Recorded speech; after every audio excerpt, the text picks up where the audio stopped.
on peut constater qu'on n'observe pas toujours les mêmes animaux en fonction des saisons. Donc la question qu'on peut se poser est la suivante. Que deviennent-ils? Alors, passons sur les animaux qui restent présents en permanence, certaines espèces de passereaux, certains petits mammifères qu'on voit tout le temps, plus ou moins parce qu'ils sont plus ou moins cachés. Mais intéressons-nous aux espèces qui disparaissent et qui finissent par réapparaître. Prenons les hirondelles.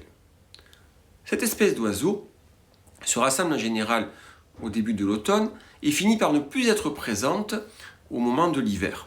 On la voit réapparaître ensuite au printemps. Pour quelles raisons ces oiseaux disparaissent-ils? Eh bien tout simplement, ce sont des oiseaux qui vont migrer. Ils vont aller beaucoup plus au sud et s'éloigner de nos contrées. Alors la question qu'on peut se poser, c'est pour quelles raisons faire ce trajet aussi important? Et une raison toute simple, ce n'est pas vraiment une question de température. Il s'agit en fait d'une recherche de nourriture. En effet, les hirondelles se nourrissent d'insectes. Or, dans nos pays, en hiver, il y a très peu d'insectes. Elles sont donc obligées de partir pour rechercher leur nourriture là où elle peut se trouver.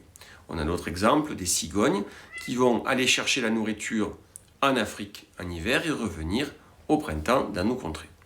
D'autres espèces migrent qui ne sont pas des oiseaux. On peut voir par exemple les gnous du Serengeti qui vont suivre la nourriture, en fait suivre l'eau pour pouvoir s'alimenter.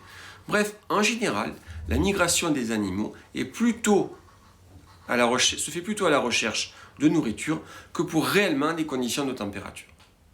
D'autres espèces d'animaux, au contraire, vont rester présents mais ne seront pas visibles. On va dire qu'ils hibernent, c'est-à-dire qu'ils vont avoir fait des réserves durant toute la saison propice pour ensuite s'abriter et se mettre en vie ralentie.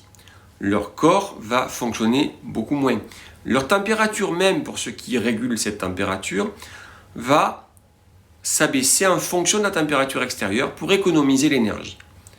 Lorsque les conditions seront beaucoup plus propices, eh bien, ils vont pouvoir se réveiller, retrouver une activité et ressortir. On les verra donc réapparaître au printemps.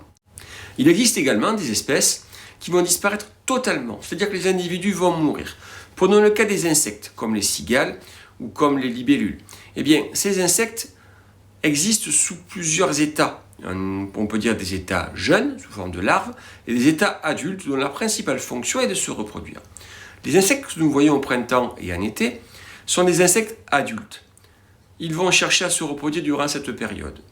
Lorsque la température va devenir beaucoup plus faible, eh bien ils vont mourir, mais se reproduisant, ils auront laissé des larves qui vont grandir, qui vont parfois passer plusieurs années à l'abri et qui vont réapparaître lorsque les conditions seront propices.